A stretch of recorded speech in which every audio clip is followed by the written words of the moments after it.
Door rattles are a common problem in old cars, and in Porsches in particular, the 80s vintage. This is a 944. These door stops or door check straps, the metal becomes galled up, and then the door check body here separates from the door skin itself. It's just 2 layers of door skin that holds this in door skin. Maybe I should come up with a different word for that. Fixity fix! The door sheet metal becomes fatigued, and you can see that it's torn here, and the bolt is pulled away on both sides. So this has the impact of when the door closes. We'll look in through the speaker hole here, just to orient you to where we are. We'll zoom out here, then we'll go in through the speaker hole. And you can see the inside of the door check that has the spring mechanism in it. And that should stay attached to the sheet metal inside the door. But as the door closes, that separates from the door. It will stop the door from opening too far. But as I close the door, it doesn't allow the door strap to come inward and operate. And you can see the torn metal here. Now, if I were a better welder, I'd get in there and take all that together, but I don't have the right equipment for it, so I've come up with a different solution. I will take this car to a body shop and have it painted in the next year or so, so I'll have the body shop do that welding work with their more experienced staff. I gotta know my limits here, or I'm gonna ruin this door. Let me show you what I've come up with. To remove this original door strap, it's not too difficult.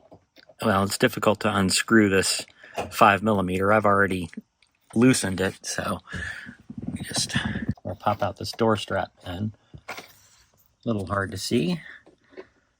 Those of you who have gratitude difficulties can complain about the camera angle in the comments.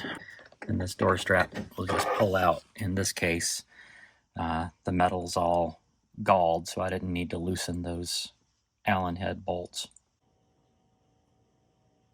The first step was to push this door strap all the way in, which off camera required a vise.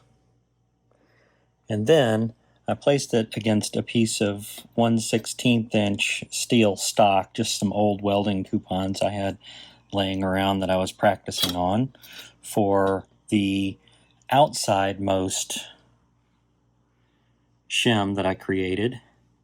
And then for the inside most one, I had a piece of 20 or 22 gauge, I can't remember, either will do, scrap sheet metal that I fabricated this second large shim / washer that's going to sandwich the broken metal in the door and make this work again. At least that's my theory.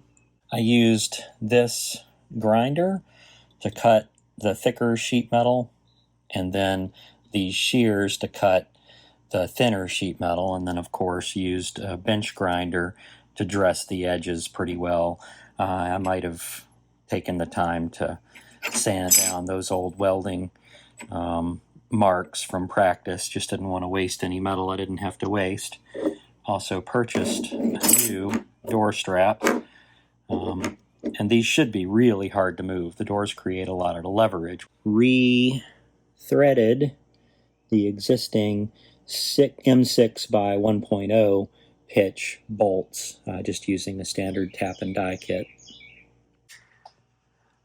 I hit the broken pieces of metal inside the door with rust reformer and also painted the new shims just to keep the door from rusting. Obviously the galvanization inside the door has been violated by the tears. So the install process will be as follows.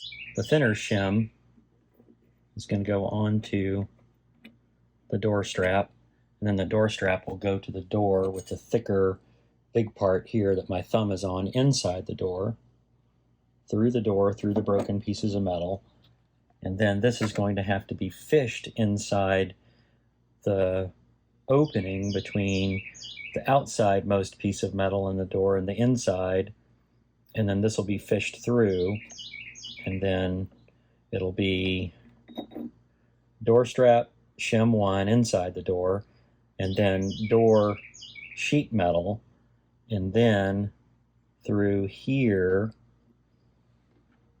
and then from the outside of the door, these will get screwed in using lock washers, and I'm going to use some blue Loctite. I know blue Loctite comes in the red bottle, and red Loctite comes in the blue bottle, but use blue Loctite. Both of these rethreaded bolts will go in, and hopefully that's going to work. So the thicker shim gets inserted into here, and it's going to take some finagling and wiggling to get it in all the way between these two pieces of metal. I'm going to have to do that off camera because I'm one guy holding the camera. This is going to take 2 hands. Here you can see the shim in place inside this first piece of door sheet metal, but in between that interior piece of door sheet metal, there's an inside view. And here's where the new door stop goes in. You can see that I've got the internal thinner shim that I created on top of it. And it slides in like this. A little bit hard. Right, that goes right through there. As a side note, you don't have to take off the door card or the door cover for this. You can do it all through the speaker hole. I just am doing some sound deadening and other things inside the door while I have it apart.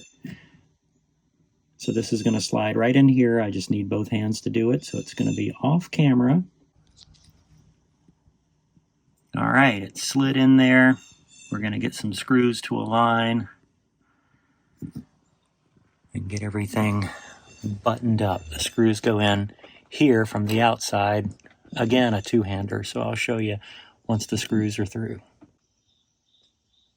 Because of the extra clearance created by the shims, I'm using some longer M6 bolts. These happen to be hex head flange bolts for a little more grab.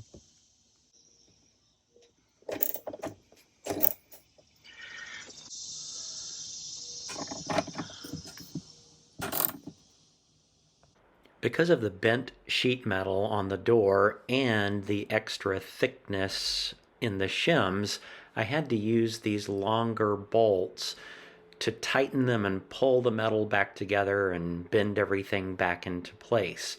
Because the larger hex heads interfered with full door closure, I pulled those back out and then reinstalled the factory M6 Allen head bolts, which fit just fine, since the shims and the original sheet metal had all been compressed back together by the longer bolts. All right, operation test. Oh yeah. It's holding together nicely. It's been about a year since we videoed the footage for this repair, and the door has held up perfectly during that time. So much so, I don't think I'm going to ask the body shop to do any additional welding. There's always hindsight on a repair like this, and in this case, what I'd do differently next time, I'd add some epoxy into the sandwich of the shims and the car's sheet metal just for a little bit of extra strength. If you find this kind of content helpful, please give this video a like. Also consider hitting that subscribe button and maybe that little bell if you want to be notified when future Fixity Fix videos drop.